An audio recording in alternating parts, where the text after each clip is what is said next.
I was born and raised in Hartford.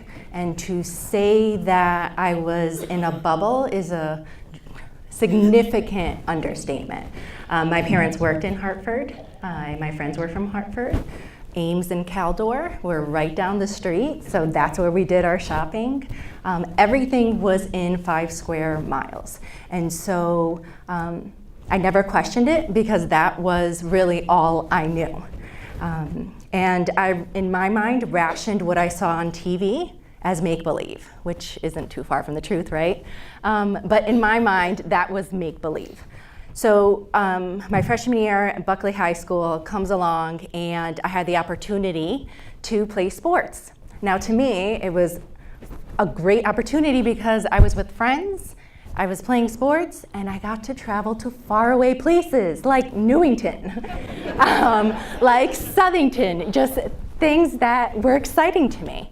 And so this was a whole new world for me. I remember early on in the season getting on the bus with about 20 other softball team members, and just imagine that bus full of girls talking, laughing, singing, and we were on our way to Southington.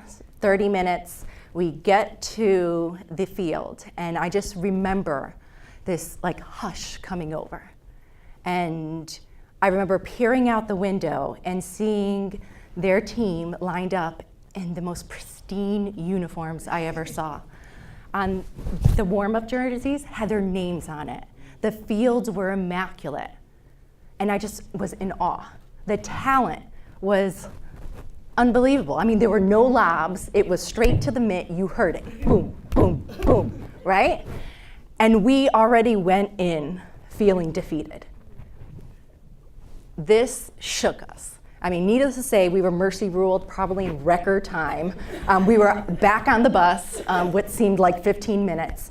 But that ride home for me was something that I still hold very close to me, because it was that moment that I was awoken, that my reality, what I thought was reality, wasn't the reality out there.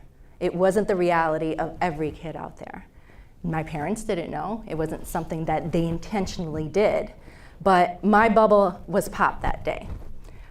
My Hartford bubble no longer existed, and that was kind of the awakening, I believe, that you talked about, Sarah.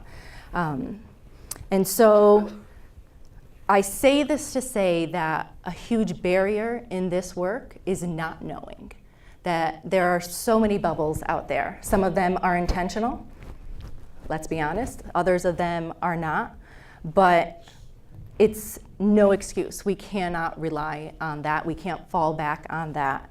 We have to do better. As equity leaders, we have to do better.